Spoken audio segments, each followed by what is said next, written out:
Sahabat YouTube, dimanapun Anda berada, berjumpa kembali dengan saya, Walnek di WSJ Channel. Kali ini adalah volume yang ke-31. Kita ingin berbicara mengenai bagaimana memilih dan mencari teman di kampus.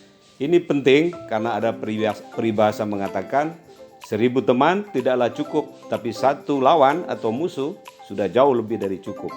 Oleh karena itu, selagi Anda menjadi mahasiswa, carilah teman sebanyak mungkin. Bukan hanya akan berguna bagi Anda selama kuliah, tapi juga akan bermanfaat bagi Anda ketika setelah kuliah nanti.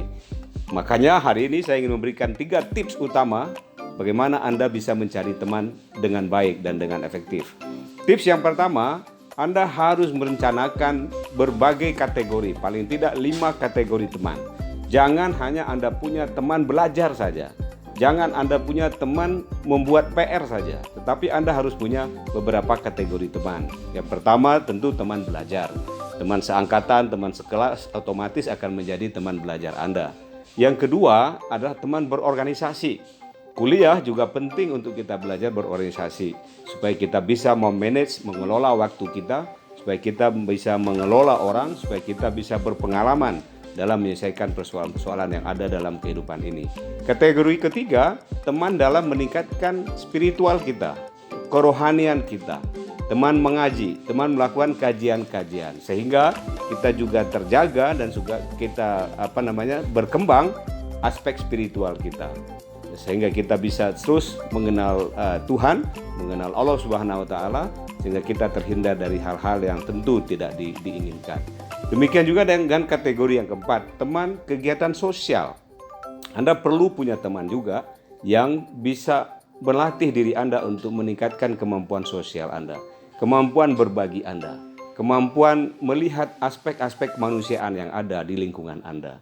Dan yang kelima kategorinya adalah teman hobi atau teman di dalam minat dan bakat.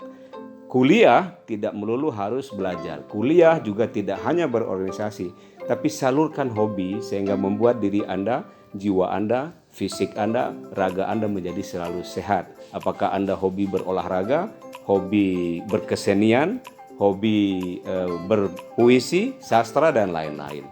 Jadi yang pertama, rencanakan berbagai kategori untuk berteman. Tips yang kedua dari saya dalam memilih teman, perhatikan cara bicara, cara bertindak, dan pola pikirnya.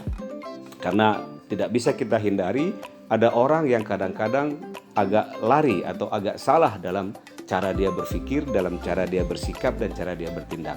Tentu Andalah yang bisa menyaring apakah tindakan, pembicaraan, dan ucapan serta tindakannya sesuai dengan yang Anda sukai atau sesuai dengan yang Anda inginkan. Jika tidak, tentu Anda harus menghindari berteman dengan dia.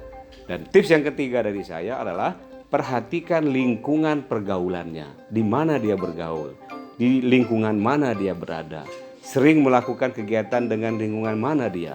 Lingkungan yang positif tentu akan membuat pertemanan Anda menjadi positif, tapi lingkungan yang negatif tentu perlu Anda hindari. Sekali lagi dari saya, rencanakan kategori-kategori berteman tidak hanya melulu untuk belajar.